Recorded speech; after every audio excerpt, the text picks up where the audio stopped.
स्वागत है दोस्तों आप सभी का आपके अपने YouTube चैनल बिहारी मीडियम में। मैं सनी देवल एक बार फिर आप सभी के लिए कंप्लीट चैप्टर लेकर आया हूं।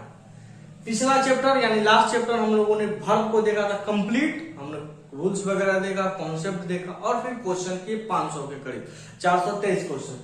आज हम लोग टेंस के बारे में पढ़ेंगे, वो भी कंप्लीट। इससे पहले कुछ डाउट है उसको क्लियर कर लेते हैं, फिर इस चैप्टर को पढ़ते हैं। ज्यादा हवाबाजी हम करते नहीं है, सिर्फ मेरा काम है पढ़ाना। और जो भी हम पढ़ाते हैं, भले ही मेरा वीडियो थोड़ा लेट से आता हो, कभी कभी हम मिस कर देते हैं, मगर जब कभी भी आते हैं तो कंप्लीट कुछ आपके लिए लेकर आते हैं, तैयार करके पेश करके। चलिए स्टार्ट करते हुए बिना कोई फालतू बात का समझिए टेंस क्या है नहीं है, उसके बारे में हम लोग डिटेल से जानेंगे। फिलहाल समझिए क्या है, कितना भी पढ़ो कम है। टेंस एक ऐसा चैप्टर है कि आप बार बार पढ़ते हैं, न जाने अभी तक कितना बार टेंस पढ़ा होगा। शायद एकेडमिक में कुछ स्टूडेंट्स अभी 12th पास किए हैं तो वो लोग भी पढ़े होंगे, मगर उनके मन में न जाने कितना डाउट रहता है, कितना भी पढ़ लेते कंफ्यूजन रहता है। अगर पूछ दीजिएगा फ्यूचर परफेक्ट का कोई रूल बताइए तो वो नहीं बता पाएंगे, वो भूल जाते हैं। तो ये एक ऐसा चैप्टर है जिसको कितना भी पढ़ो कम ही है, मगर हम लोग इस चैप्टर में ऐसे ढंग से पढ़ेंगे कि एक बार पढ़ेंगे तो सारा कॉन्सेप्ट क्लियर हो जाएगा। वर्ब ही टेंस है। हमने क्यों लिखा वर्ब उसको समझते हैं। हमने वर्ब इसीलिए आपको पढ़ाया था ताकि हम आपको टेंस बढ़िया से पढ़ा सके। एक पाइपलाइन होता है जो असेंबल करने के लिए सही होता है। कोई भी चीज बनाने के लिए एक सिस्टम का जरूरी होता है, तो पढ़ने के लिए भी एक सिस्टम का जरूरी होता है, आवश्यकता होती है। तो अगर देखा जाए तो वर्ब ही टेंस है, इसमें कुछ अलग से होता नहीं। जो विद्यार्थी वर्ब पढ़ चुके हैं उसके लिए टेंस बहुत आसान हो जाता है। बहुत क्या 80% वो आसान कर लेता है टेंस को, अगर वो वर्ब पढ़े हुए तो, क्योंकि वर्ब ही टेंस है। ये चीज याद रखिए। बस थोड़ा बहुत यहाँ पर टेंस का रूल पढ़ लीजिए, कॉन्सेप्ट पढ़ लीजिए, समझ में आ जाएगा। 0 to एडवांस लेवल, यानी हम लोग एक एक जीरो का मतलब हो गया एक छोटा सा, इंग्लिश में एकदम छोटा से छोटा वाक्य से लेकर और उसको एडवांस लेवल तक हम इस टेंस को ले जाएंगे। Concept plus rule method. कहने का मतलब हो गया कि टेंस एक ऐसा चैप्टर है जिसमें कॉन्सेप्ट भी चलता है और उसमें रूल्स भी होता है। रूल्स कहने का मतलब होता है फिक्स्ड, और ये रूल कहां से उत्पन्न होता है मेरे भाई, तो ये कॉन्सेप्ट से उत्पन्न होता है। अगर आपका कॉन्सेप्ट क्लियर है तो रूल पढ़ने की कोई आवश्यकता नहीं। अगर कॉन्सेप्ट क्लियर नहीं करना चाहते हैं तो सीधा रूल रट जाइए कि फलना के साथ फलना टेंस आता है, फलना के साथ चिल्ला टेंस आता है। इसको याद कर लीजिए, ये तरीका हो गया। मगर हम कॉन्सेप्ट को भी देखेंगे और रूल को भी देखेंगे, क्योंकि कुछ नियम कानून ऐसे हैं जहां पर फिक्स्ड होते हैं, वहां पर आपका दिमाग, वहां पर ग्रामर का कोई इस्तेमाल नहीं होता है। कई टीचर का अपना अपना तरीका होता है पढ़ाने का, मेरा यही तरीका और सबसे बेस्ट तरीका है। इससे बाहर कुछ भी नहीं। यानी हम जितना भी टेंस का जो भी कॉन्सेप्ट क्लास करवाएंगे इससे बाहर नहीं आएगा, इस बात की मेरी गारंटी है। 500 प्लस क्वेश्चन प्रैक्टिस, यानी जैसे हम लोगों ने वर्ब में 423 क्वेश्चन देखा था। वर्ब में कितना क्वेश्चन का हम लोग प्रैक्टिस किए थे? 423। इसमें भी हम लोग 500 के करीब या 500 से ज्यादा ही क्वेश्चन का करेंगे, याद रखिएगा। और जो स्टूडेंट्स मेरा वर्ब का क्लास नहीं देखे हैं, डिस्क्रिप्शन बॉक्स में लिंक दे दिया गया है। बिहारी मीडियम चैनल का नाम सर्च कर लीजिए या English by Sunny Deol search कर लीजिए, आपका मर्जी कैसे सर्च करके देखना चाहते हैं। तो चलिए अब टेंस को स्टार्ट करते हैं। हमने लिखा है टेंशन। देखिए मेरे भाई, ये टेंस नामक कोई चैप्टर होता है, टेंशन नामक चैप्टर होता है। अभी तक टेंस अनगिनत बार पढ़े होंगे, एक बार टेंशन भी पढ़ लीजिए। हम जो कह रहे हैं पढ़िए, एक बार विश्वास करके पढ़िए, कंफ्यूजन नहीं होगा। टेंशन है, टेंस नहीं है, टेंशन है। जितना ज्यादा पढ़िएगा उतना ज्यादा दिमाग का दही होते चला जाएगा, उतना ज्यादा दिमाग आपका खराब होते जाता है। तो इस टेंशन को कम करके, इस टेंशन को कम करके आपको टेंस बनाना है, और टेंस ही आपको पढ़ना है। कई स्टूडेंट्स के मन में डाउट होता है कि सर टाइम और टेंस क्या होता है, कि सर टाइम एंड टेंस हमको चैप्टर पढ़ाइए। तो बालक, टाइम और टेंस नामक कोई भी चैप्टर आपके एग्जाम में नहीं पूछा जाता है। आपके एग्जाम से क्वेश्चन अगर आता है तो वो टेंस से ही आएगा, इससे बाहर का नहीं होता। टाइम एंड टेंस से कभी क्वेश्चन आता नहीं है। अब सर टाइम एंड टेंस क्यों लिखा जाता है उसको समझिए। तो टेंस का मतलब आपको पता है कि मेरे भाई क्या होता है, इसका हिंदी मीनिंग काल, यानी आपको टेंशन को कम करके टेंस पढ़ना है। टाइम का मतलब आपको पता है मेरे भाई समय, और टेंस का भी मतलब क्या होता है, समय, काल। काल करने का मतलब समय। मगर आप ग्रामर में आप टाइम को नहीं पढ़ते हैं, आप टेंस को पढ़ते हैं। टाइम को आप समझते हैं, टाइम को आप समझते हैं, और वास्तव में क्या पढ़ते हैं आप, टेंस पढ़ते हैं।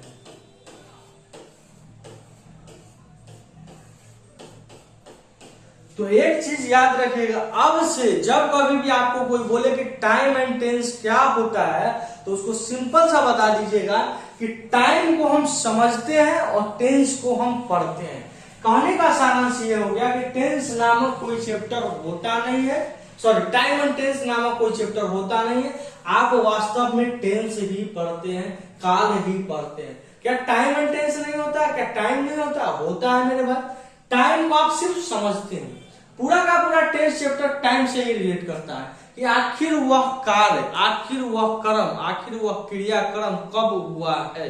आज जैसे ही सवाल कब का आ गया, इसका मतलब टाइम से रिलेट कर गया कि हाँ हम अभी पढ़ा रहे हैं, तो कब पढ़ाएं, 10 बजे पढ़ाएं, 12 बजे पढ़ाएं, 1 बजे पढ़ाएं, दिन में पढ़ाएं, रात में पढ़ाएं, सुबह पढ़ाएं, भोर में पढ़ाएं, कखनी कखनी पढ़ाएं।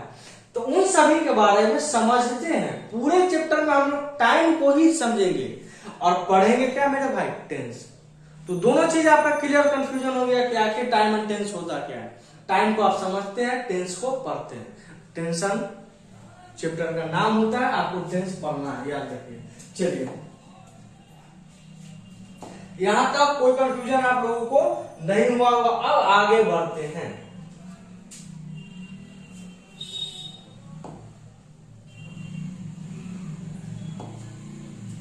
जैसे ही बात किया जाए मेरे भाई, इसको आप छोटा करते हैं, थोड़ा सा समझाते हैं आपको। जैसे ही बात मेरे भाई आपका किया जाए टाइम का, तो टाइम का मतलब होता है एक्शन। टाइम का मतलब होता है एक्शन। आखिर वह कार्य हुआ कब है, आखिर वह कार्य हुआ कब है, वह कार्य हुआ कब, वह कार्य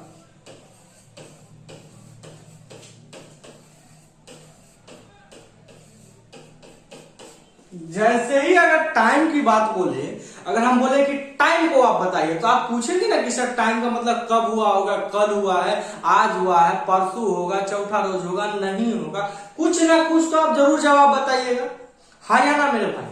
तो हाँ, तो एक्शन, टाइम का सिंपल सा मतलब समझ जाइए, एक्शन। जो आप एक्शन, जो आप कार्य किसी भी समय, किसी भी निश्चित समय में करते हैं, उसी को एक्शन होता है। और आपको पता होगा ये एक्शन होता क्या है। हमने बताया था एक्शन का मतलब वर्ब, यानी क्रिया। जो आपका वर्ब कर रहा है वही एक्शन होता है, किसी भी वाक्य का होना। देखिए, कई टीचर को हमने यूट्यूब पर देखा है कि वो बहुत फालतू फालतू बात इधर उधर का बता दिए, कि जैसे एक्शन होता ही नहीं है, टेंस होता ही नहीं है, बहुत सारा हम फालतू बात भी देखे। तो अगर बेसिक देखा जाए तो फालतू बात नहीं है, पढ़ना आखिर में यही होता है, ये बात याद रखिए। कोई भी टीचर को आप देखिएगा शुरुआत में कुछ बोलता होगा, बाद में पढ़ाता वही होगा। जैसे बोल देता होगा कि टेंस नाम का चैप्टर है, टाइम एंड टेंस पढ़ा होता है, मगर वो टाइम एंड टेंस कभी पढ़ाता है आपको नहीं। आपको प्रेजेंट इंडेफिनिटिव पढ़ाएगा, आपको पास्ट इंडेफिनिटिव पढ़ाएगा, आपको फ्यूचर इंडेफिनिटिव पढ़ाएगा। तो बाकी मेरे भाई तो टेंस से आ ही गया, भले ही टाइम को आप डिफिनेशन कर दिए, डिफाइन कर दिए, और डिफिनेशन से वैसे भी हमको बहुत ही एलर्जी है, डिफिनेशन कभी कोई एग्जाम में पूछा नहीं जाता है। तो टाइम्स का मतलब होता है एक्शन, यानी क्रिया कब हुआ है। अब एक्शन क्या है सर, अगर इसके बारे में गहराई से जानना है तो आप जाइए, खोपचा में दिया हुआ है लिंक, वहां से देखकर आप लोग पहले पढ़िए। वर्ब नामक लिंक दिया गया है। वर्ब कहने का मतलब हो गया हेल्पिंग वर्ब और मेन वर्ब। वर्ब कहने का मतलब हो गया मेरे भाई हेल्पिंग वर्ब और मेन वर्ब। यही तो हम बताए थे। वर्ब क्या होता है, वर्ब दो पार्ट में बांटा गया, एक हेल्पिंग वर्ब और एक मेन वर्ब। इससे बाहर तो कुछ होता नहीं है। तो याद रखिएगा, जब कभी भी एक्शन का आप पता लगाते हैं तो वर्ब के माध्यम से ही पता लगाते हैं कि आखिर वो कार्य कब हुआ है। अगर किसी भी सेंटेंस में अगर वर्ब नहीं दिया गया हो तो किसी का दादा का दिन नहीं है कि उस वाक्य को क्लियर कर दे कि वो कौन सा समय में हुआ है। आखिर इसके बारे में आगे समझो। फिलहाल आपको पता होगा कि एक हेल्पिंग वर्ब होता है, एक मेन वर्ब होता है। हेल्पिंग वर्ब में आपको हमको दो बताए थे, एक प्राइमरी होता है और एक मॉडल। एक मॉडल होता है और एक प्राइमरी। और मेन वर्ब में तो आपको बताया बहुत सारा टाइप होता है, तो वहां से वर्ब चैप्टर जो हम पढ़ाए हैं, पहला इंट्रोडक्शन वर्ब का देख लीजिए, वहां से ये दोनों क्लियर हो जाएगा। फिलहाल यहाँ समझ लेते हैं प्राइमरी। मॉडल एकेडमिक एग्जाम में आपका पूछा जाता है, यानी 11th 12th 9th इस सब में मॉडल से क्वेश्चन अभी भी बनते हैं, मगर एग्जाम में आपके एग्जाम में मॉडल से क्वेश्चन नहीं बनते। प्राइमरी, प्राइमरी को समझ लीजिए यहाँ पर बी फॉर्म, हैव फॉर्म और डू फॉर्म। ये आपका तीन होता है प्राइमरी, तीन आपका प्राइमरी होता है, be form, have form, do form. Be form कहने का मतलब इज, एम, आर, इसको और डिटेल से हम आपको समझाते हैं।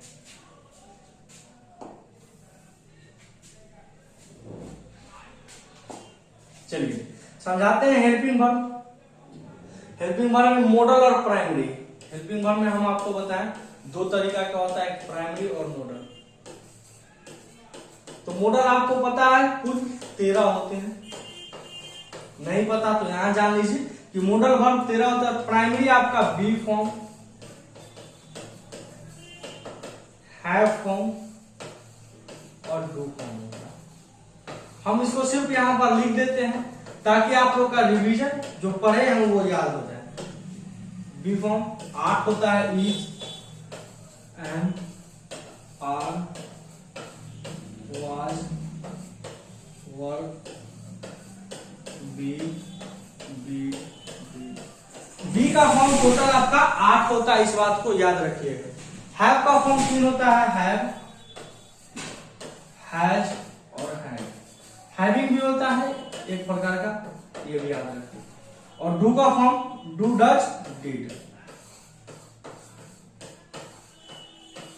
तो इस चीज को याद रखिएगा और यहीं से एग्जाम में आपका क्वेश्चन बनता है। यही हेल्पिंग वर्ब और मेन वर्ब को हम लोग समझकर इस चैप्टर को समझते हैं। तो हमने क्या क्या देखा, टेंस और टाइम और टेंस। टाइम और टेंस को आप समझते हैं जबकि टेंस पढ़ते हैं। टाइम करने का मतलब एक्शन, एक्शन करने का मतलब वह कार्य कब हुआ है। Verb, action equal to verb, जो कि हेल्पिंग वर्ब और मेन वर्ब में होता है। इसको आगे हमने देखा, हेल्पिंग वर्ब में प्राइमरी, ये वर्ब का पार्ट है, ये टेंस का पार्ट नहीं है। हमने वर्ब को इसको क्लियर में पढ़ाया, क्लियरली हमने वर्ब नामक चैप्टर को पढ़ाया है, उसमें इसके बारे में हम लोग क्लियर डिटेल में बात कर चुके हैं। चलिए अब आखिर समझते हैं कि वर्ब, देखिए हेल्पिंग वर्ब तो यही होता है। अब मेन वर्ब को थोड़ा समझा देते हैं क्योंकि ये भी एक जरूरी पॉइंट होता है, समझना आप लोग को जरूरी होता है। हेल्पिंग वर्ब यहां से समझ जाए, बी का form is, am, are, was और बी, बी, ये आपका helping verb is, am, are यहीं से लेते हैं। अब मेन वर्ब को थोड़ा समझिएगा। अब मेन वर्ब कहने का मतलब हम आपको बताए हैं, मेन वर्ब वैसा वर्ब का फॉर्म होता है जिसका वर्ब का फॉर्म बनाया जा सके। जैसे मान के चलिए हम गो का V2 भी बन जाएगा, V3 भी बन जाएगा, V1 प्लस ING बन जाएगा या V1 प्लस S या ES भी बन जाता है, यानी सभी चीज बन जाता है, पांचों रूप बन जाएगा। अमूमन चौथा और पांचवा तो सबका बनता है। आपको चेक करना है दूसरा या तीसरा बनाकर, वर्ब का दूसरा रूप बनाइए या वर्ब का तीसरा रूप बनाइए, चेक आपको यही करना है। चलिए, verb equal to main verb, और ये ऐसा वर्ब होता है जो मेन वर्ब, MV कहने का मतलब मेरे पास मेन वर्ब, ये सिर्फ मेन वर्ब हो सकता है। हेल्पिंग वर्ब का आप V2 और V3 नहीं बना सकते हैं, हेल्पिंग वर्ब का V2 और V3 नहीं बना सकते हैं, इस बात को ध्यान रखिएगा। अगर इसके बारे में डिटेल से जानना है तो आप वर्ब चैप्टर को पढ़िए। देखिए मेरे भाई, टेंस एक ऐसा चैप्टर जिसको आप डायरेक्टली नहीं पढ़ सकते हैं, टेंस पढ़ने से पहले कुछ बातों को समझना होता है। तो ये हमारा टेंस का बेसिक सा इंट्रोडक्शन कर सकते हैं, बेसिक समझा रहे हैं कि आखिर टेंस जब जाइएगा, कोई युद्ध करने जाइएगा, भाई आप कहीं दौड़ में जल्दी जाते हैं तो तैयारी करके जाते हैं। मान के चलिए आप कोई दौड़ में गए, वैकेंसी में गए या कहीं भी जाते हैं तो सबसे पहले क्या लेकर जाते हैं, टिकट लेते हैं। उससे पहले घर से डॉक्यूमेंट वगैरह सब साइन दूध के एक निश्चित समय में आप ट्रेन से जाते हैं, निश्चित जगह पर पहुंचते हैं, उसके बाद आपका प्रोसीजर स्टार्ट होता है। तो यही टेंस का प्रक्रिया होता है। टेंस डायरेक्टली आपको हम पढ़ा देंगे तो हवाबाजी उड़ जाएगा, कुछ आएगा नहीं, खोपचा में कुछ घुसेगा नहीं। इसीलिए पहले बेसिक समझिए तब क्लियर हो जाएगा sir. Main verb equal to verb. आपको पता है वर्ब का 5 रूप होता है, V1, V2, V3, V4, V5। मान के चलिए हम कोई भी एक एग्जांपल ले लेते हैं, प्लेट। प्लेट प्लेट प्लेट यही होता है प्लेस। V4 और V5 तो अमूमन सबका बनता है, V4 और V5 सबका बनता है। आपको चेक ये करना है कि V1 का V2 बनना चाहिए और V3 बनना चाहिए। जैसे कोई भी एग्जांपल ले लेते हैं, dance dance dance dancing dances, ये होता है। तो याद रखिएगा टेंस वर्ब ही होता है। हमने पहले ही बता दिया था कि वर्ब ही टेंस है। यानी अगर टेंस की बात होगा, जब कभी भी टेंस की बात होगी तो आपको हेल्पिंग वर्ब और मेन वर्ब भी एक चीज होता है जिसको आपको बताना है कि वो टेंस कौन सा टेंस में है। तो ये चीज समझ गए कि मेन वर्ब और हेल्पिंग वर्ब को ही देखकर आपको बताना होता है। मेन वर्ब किसको कहते हैं यहाँ पर समझ ले। अब हम कुछ एग्जांपल आपको दिखाते हैं ताकि आपको और डिटेल में समझ में आए। कुछ हम एग्जांपल लिखे हैं, हम इस एग्जांपल को बताते हैं। चलिए आप अभी तक कितना पढ़े नहीं पढ़े हमको उससे कोई मतलब नहीं है, बस डिलीट करिए कुछ देर के लिए। आप अपना ज्ञान जहां तक आप कहीं से भी पढ़ के आए हैं हमको उससे कोई फर्क नहीं पड़ता है। जहां से पढ़े कुछ देर के लिए माथा में से सारा चीज डिलीट कर दीजिए, सब कुछ डिलीट कर दीजिए, करिए जल्दी से सब कुछ देर के लिए भुला जाइए कि हम इंग्लिश जानते हैं। अब भुला गए सब कुछ, भुलाए कि नहीं भुला गए। अब उसमें से बताइए कि पांचों वाक्य कौन कौन टेंस से है, इच्छा शक्ति से, पढ़ कर नहीं, जो पढ़े उसे नहीं। तो आप बता दिए होंगे कि प्रेजेंट में होगा। जो लोगों को पता होगा ये प्रेजेंट है, ये पास्ट है, ये फ्यूचर है, और ये भी प्रेजेंट है, और ये भी past. Present past future present past तो बता दिया। अगर हम बोले कैसे, कैसे आया, ये प्रेजेंट ही क्यों हुआ, इंग्लिश में बिना कारण के कोई चीज नहीं होता है। अगर कोई चीज हुआ है तो उसके पीछे लॉजिक है, उसके पीछे कारण है। अगर हम बोले कि प्रेजेंट ही क्यों है, पास्ट क्यों नहीं हुआ, तो कहिएगा गुरुदेव हम प्ले को देखिए, और प्ले V1 का पहला रूप है, यानी वर्ब का पहला रूप है। और जैसे ही वर्ब का पहला रूप है मेरे भाई, तो ये प्रेजेंट हो जाता है। हो जाता है कि नहीं, प्रेजेंट हो जाता है। ये बात ध्यान रखिएगा। अब यहां पर देखिए आप V2, तो कह दिए गुरुदेव की पास्ट है, क्या है, पास्ट है। जैसे ही आपने यहां देखा शैल बी, तो बोल दिया फ्यूचर है। अब एक एग्जांपल हम और आपको लिखवाते हैं, आई डांस। डांस एक खेल होता है, कैसा खेल होता है, मान के चलिए वो रहता है ना गोल का, और उसमें ऐसी भाला लिया होता है, फेंक फेंक कर आप दीवार पर घप घप मारते हैं, यहाँ पर आकर टक टक होता है तो पॉइंट मिलता है, वही को इंडोर गेम होता है, डार्ट्स उसको बोलते हैं। अब 6 नंबर एग्जांपल को आप बताइए कि कौन सा टेंस है, आई डार्ट्स। तो सबका माथा पूछ कर गया होगा कि सर कोई टेंशन नहीं, वाक्य नहीं है। आप कैसे अनुमान लगा लिए कि वाक्य नहीं है?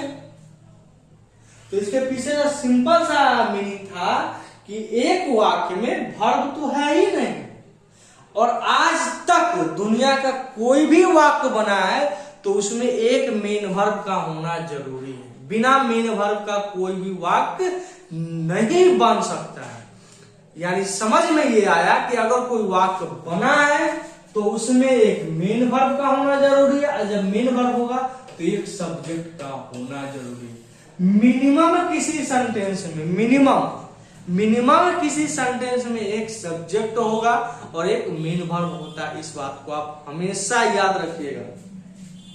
चलिए समझ में आ गया कि प्रेजेंट, पास्ट, फ्यूचर। अभी हम लोग डिस्कस नहीं कर रहे हैं, टेंस को ही नहीं समझा रहे, प्रेजेंट कैसे हो गया, पास्ट कब हुआ, फ्यूचर, उसको हम बाद में डिस्कस करेंगे। पहले यहां समझिए कि आखिर कैसे जान रहे कि यह प्रेजेंट है, यह पास्ट है, यह फ्यूचर है। तो कहिएगा गुरुदेव हम वर्ब को देखे, हमने हेल्पिंग वर्ब, ये विल और शैल क्या है, हेल्पिंग वर्ब जो है। वर्ब नामक चैप्टर पढ़े हैं ना भाई, है ना, बोलिए पढ़े हैं। तो उसी से पता चला, यानी अभी हम लोगों ने जो पढ़ा कि जो मेन वर्ब और हेल्पिंग वर्ब होता है, जो एक्शन होता है वही, जो वर्ब होता है वही बताता है कि वो प्रेजेंट में हुआ है कि पास्ट में हुआ है कि फ्यूचर में हुआ है, वही बताता है। किसी का दिन नहीं है कि वो बता देगा। कौन बताएगा? वर्ब ही बताएगा। वही वर्ब ही बताता है। यही वर्ब ही आपको बताया कि प्रेजेंट है, पास्ट है, फ्यूचर है। इतना तो जानते होंगे ना कि भाई टेंस 3 प्रकार का होता है, प्रेजेंट, पास्ट, फ्यूचर। क्यों भी नहीं जानते हैं? अगर नहीं जानते हैं तो अभी जानिए, फिर हम बता रहे हैं उसके बारे में बताते हैं कि आखिर कब प्रेजेंट होता है, कब पास्ट होता है, कब फ्यूचर। तो याद रखिएगा मेरे भाई, कोई भी वाक्य में हेल्पिंग वर्ब और मेन वर्ब भी वही होता है जो आपको बताता है कि वो प्रेजेंट है, पास्ट है, फ्यूचर है। ये डू नॉट देखकर ही आप बताएं कि ये प्रेजेंट है, डिड नॉट देखकर ही बताएं आप पास्ट है, शैल विल देखकर ही आप बताएं कि फ्यूचर है। तो हेल्पिंग वर्ब और मेन वर्ब से ही पता चलता है, बाकी कोई तरीका नहीं है। और सबसे बेसिक तरीका यही है, सबसे आसान तरीका यही है। कॉन्सेप्ट से पढ़िए, डिटेल से पढ़िए। हमने बताया था concept is very necessary for your life. चलिए, अब हमने लिखा है टाइम और टेंस। अब हम आपको समझाते हैं कि टाइम और टेंस क्या होता है। देखिए, सेंटेंस पहले टाइम और टेंस समझने से पहले यहां पर समझ लीजिए सेंटेंस कैसे बनता है, क्योंकि हमने अभी देखा यहां पर हेल्पिंग वर्ब, मेन वर्ब। तो यहां पर सब्जेक्ट में एक सब्जेक्ट होना जरूरी है, एक मेन वर्ब होना जरूरी है। तो टाइम और टेंस समझने से पहले सेंटेंस,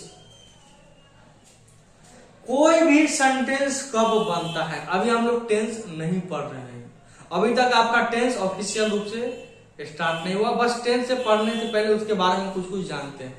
कोई भी सेंटेंस कैसे बनता है, दुनिया का कोई भी सेंटेंस कैसे बनता है, ध्यान रखिए।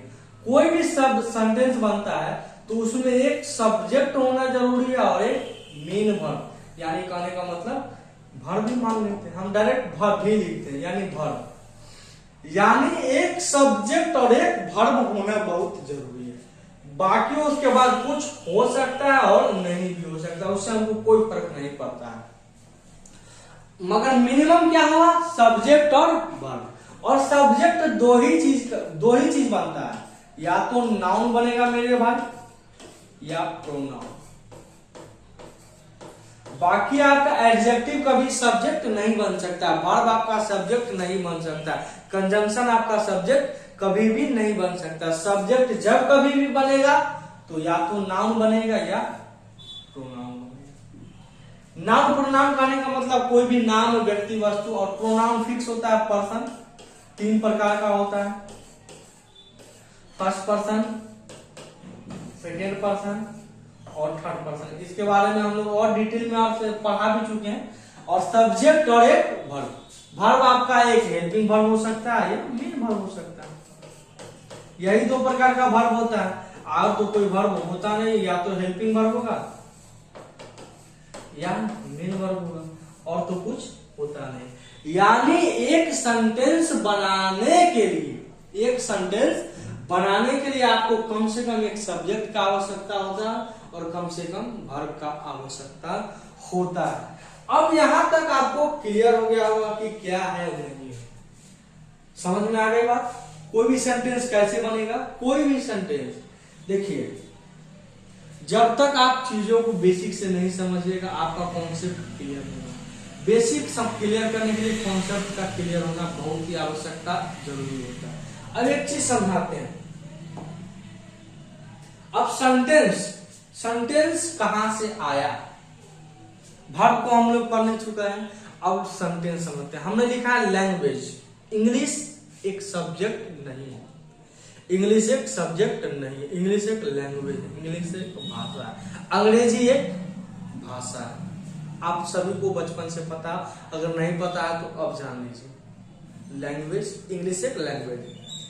किसी भी लैंग्वेज को समझने बूझने के लिए उसका ग्रामर पार्ट को पढ़ना या ग्रामर पार्ट को पढ़ना बहुत जरूरी है। देखिए, हम कभी कभी ग्रामर बोलते हैं और कभी कभी ग्रामर बोलते हैं, दोनों सही है। ग्रामर देहात के बच्चे के लिए सही है और इंग्लैंड से जो जन्मा के लिए ग्रामर। तो ग्रामर बोलिए चाहे ग्रामर, ओरिजिनल तो ग्रामर ही होता है, ग्रामर होता नहीं है। मगर चलिए भाई, हम लोग ठाठ देसी हैं, अपना समझना है, कोई भाई कंपटीशन में थोड़ी जाना है ग्रामर ग्रामर पढ़ के। हमको तो क्वेश्चन बनाना है, क्वेश्चन बनाने के लिए पढ़ना पड़ेगा। ग्रामर ग्रामर में क्या निकालना है? किसी भी लैंग्वेज समझने के लिए ग्रामर को समझना जरूरी होता है, ग्रामर को समझना जरूरी है। और ग्रामर पढ़ रहे हैं हम लोग, वर्ब पढ़ा, टेंस पढ़ रहे हैं। अब एक चीज समझिए, कोई भी लैंग्वेज को पढ़ने के लिए ग्रामर का जरूरी होता है। और ग्रामर का उत्पत्ति कहां से होता है? उसका शब्द। अगर हम बोले कि इंग्लिश में सबसे छोटा कण क्या हो सकता है, तो सबसे छोटा कण कहिएगा आप दूध, ए बी सी डी, यानी कि लेटर्स, लेटर। इंग्लिश में सबसे छोटा कण क्या है? Letter, A B C D, यही होता है। इससे छोटा तो इंग्लिश में कुछ है नहीं। हमने आपको बताया था, हम जो भी पढ़ाएंगे 0 to एडवांस, 0 एक कण से आपको न कहता है, कण से शंकर बना देंगे, कंकर से शंकर बना देंगे, वही है, कंकर से आपको शंकर बनना है। भोलेनाथ, महाकाल, आला आला। तो लेटर, सबसे छोटा जो पार्ट होता है इंग्लिश में, वो लेटर्स होता है, ए बी सी डी, ये होता है, आपको पता होगा लेटर्स। और यही लेटर्स को, यानी यही 26 लेटर्स को आपको क्या बोला जाता है? अल्फाबेट बोला जाता है। हाँ, अल्फाबेट्स नहीं कर दीजिएगा, इसको अल्फाबेट नहीं कर दीजिएगा। अल्फाबेट तो होता है ये, अल्फाबेट्स नहीं कर दीजिएगा, ये गलत है। क्योंकि अल्फाबेट कहने का मतलब ही हो जाता है उसके अंदर 26 लेटर होना चाहिए। एक अल्फाबेट में 26 लेटर उसके अंदर में निहित है, उसके अंदर में मौजूद है, उसका प्लुरल बना दीजिएगा तो अल्फाबेट्स का भी प्लुरल, यानी 26 का, और 26 को थोड़ी लेना है। तो अल्फाबेट्स नहीं बोलना है, अल्फाबेट ही बोलेगा, ये चीज ध्यान रखिए। 26 लेटर होता है। और याद रखिएगा, इससे पढ़ने से पहले थोड़ा सा बुझिए, यहां तक क्लियर हो जाए। अब थोड़ा सा हम आपको समझाते हैं वर्ड क्या होता है, क्योंकि लेटर आपको पता है 26। जब एक एक लेटर को मिलाते हैं, जब एक एक लेटर को मिलाते हैं, कोई अर्थ निकालते हैं, तो उसको बोलते हैं वर्ड, उसको बोलते हैं वर्ड। ये बात आप हमेशा याद रखें। जब कभी भी एक एक लेटर को आप मिलाते हैं, एक एक लेटर को आप मिलाते हैं, मान के चलिए हम मिला दिए एक्स वाई जेड, 3 को लेटर मिला है और इसका कोई मीनिंग ही ना निकला। जब मीनिंग नहीं निकला तो ये वर्ड भी नहीं हुआ। हम वही निकाल दिया आई और इन माने होता है बीइंग। तो ये क्या हो गया? 2 लेटर के मिला और एक अर्थ निकाल रहे हैं और उसका मीनिंग निकाल रहे हैं, और उसका सही सा अर्थ निकले तो उसको बोलते हैं वर्ड। उसको बोलते हैं मेरे भाई वर्ड बोलते हैं। बस कॉम्बिनेशन होना चाहिए और सही। तो सीधा सा वर्ड का मतलब समझ लीजिए, एक combination of letters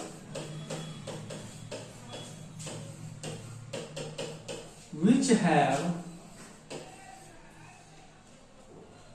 complete meaning, यानी लेटर का एक ऐसा समूह होगा जिसका आपका कंप्लीट अर्थ निकलता होगा। जैसे और भी चीज देखिए, उसको भी मैं समझाता हूं। जैसे लिख लेते हैं कार। कार का मतलब होता है गाड़ी, आप सभी को पता है। तो 3 को लेटर को मिला है, एगो सी, एगो ए, एगो आर, तो एगो अर्थ दे रहा है, तो ये अपने आप में वर्ड हुआ। मगर इसी को लिखते हैं ए सी आर। अब ए सी आर दिमाग लगाइएगा तो इंग्लिश में कुछ होवे नहीं करता है। तो ये भी तो कॉम्बिनेशन है, ये भी तो लेटर का कॉम्बिनेशन। देखिए 1 2 3, एक से ज्यादा लेटर का कॉम्बिनेशन है, मगर इसका मीनिंग नहीं है। जब मीनिंग नहीं है तो ये वर्ड नहीं कहलाएगा, आपका वर्ड कहलाएगा कार कहलाता है। इस बात को आप हमेशा याद रखेंगे। तो वर्ड का मतलब समझिएगा कि एक कॉम्बिनेशन, लेटर का एक ऐसा मिक्सचर होगा जिसका मीनिंग होगा, जिसका अर्थ निकलता है। अब वर्ड को जब आप मिलाते हैं, वर्ड पता चल गया कि एक लेटर से लेटर का कॉम्बिनेशन जिसका मीनिंग होता है। अब सेंटेंस समझिए, सेम चीज, सेंटेंस एक कॉम्बिनेशन ऑफ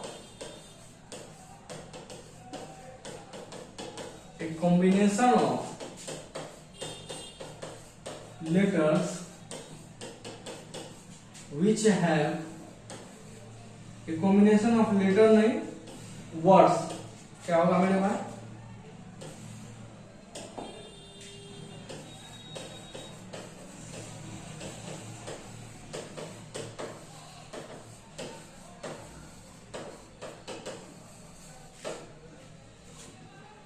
चलिए बूझिए, वर्ड का मतलब हो गया लेटर का एक ऐसा समूह, लेटर का एक ऐसा ग्रुप जिसका अर्थ निकलता हो, और सेंटेंस का मतलब हो गया कि वर्ड का एक ऐसा समूह जिसका कॉम्बिनेशन सही हो और जिसका अर्थ निकलता हो।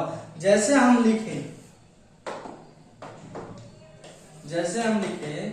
आई हैव अ पेन, मेरे पास एगो कलम है, और इसी को लिख देते हैं ए पेन आई है। देखिए एगो लेटर एगो लेटर एगो लेटर एगो एक एक लेटर को मिला के हमने वर्ड बनाया, और एक एक वर्ड ये अपने आप में एगो वर्ड, ये भी अपने आप में एगो वर्ड, ये भी अपने आप में एगो वर्ड। इस सब वर्ड को जब हम मिलाएं,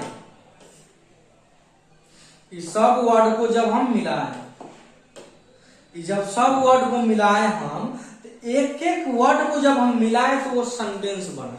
तो ये भी सेंटेंस है, ये भी सेंटेंस है, मगर इंग्लिश ग्रामर में ये सेंटेंस नहीं होगा। क्यों नहीं होगा? क्योंकि इसका मीनिंग नहीं है, अर्थ निकलना चाहिए, बेअर्थ नहीं। बिना अर्थ जब अर्थ नहीं निकला तो हम फालतू का टाइम वेस्ट क्यों कर रहे हैं मेरे भाई? तो आई हैव अ पेन में देखिएगा, आई सब्जेक्ट हो गया, हैव वर्ब हो गया, ए पेन। मेरे पास एक कलम इंग्लिश ग्रामर के अनुसार सिस्टम से चलता है, subject plus verb plus object. तो ये बात, ए पेन आई है, तो ये कोई सेंस दे ही नहीं रहा। जब कोई सेंस दे ही नहीं रहा तो ये सेंटेंस नहीं होगा। ये सिस्टम से होना चाहिए, कॉम्बिनेशन ऐसा होना चाहिए जिसका आप अर्थ निकालते हैं सही से। ऐसा नहीं है कि बिना अर्थ के ही सब कुछ हो जाए। तो वर्ड और सेंटेंस में फर्क समझ लीजिए, ये थोड़ा बेसिक था, समझा देते हैं।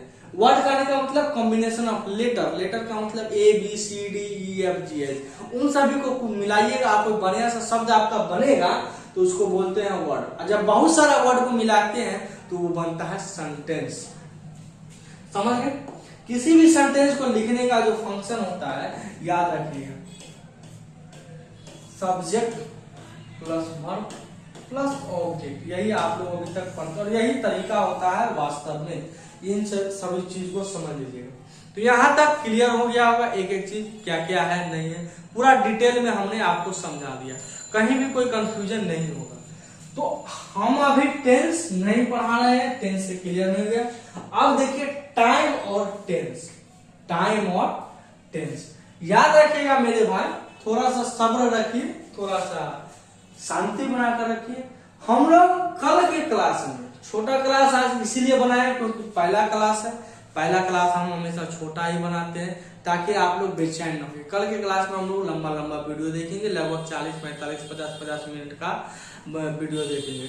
आवाज लाइटिंग क्वालिटी कैसा है कमेंट करके जरूर बताइएगा। कल हम लोग टाइम और टेंस को समझेंगे कि टाइम क्या होता है, टेंस क्या होता है, और इससे आगे टेंस की कहानी को हम लोग देखेंगे, क्योंकि एक ही दिन में सब कुछ समझना मुश्किल। और ये भी क्लास बहुत लंबा चलेगा क्योंकि हम 0 to एडवांस लेवल पढ़ा रहेंगे तो उड़ाएंगे नहीं, एक एक चीज आपके खोपचा में घुसा के पढ़ाएंगे। ये बात याद रखिएगा, ये बात आपको याद रखना है। सारा चीज खोपचा में आपको घुसना चाहिए और घुसना पड़ेगा, क्योंकि हम आए हैं तो अंदर जाना ही पड़ेगा।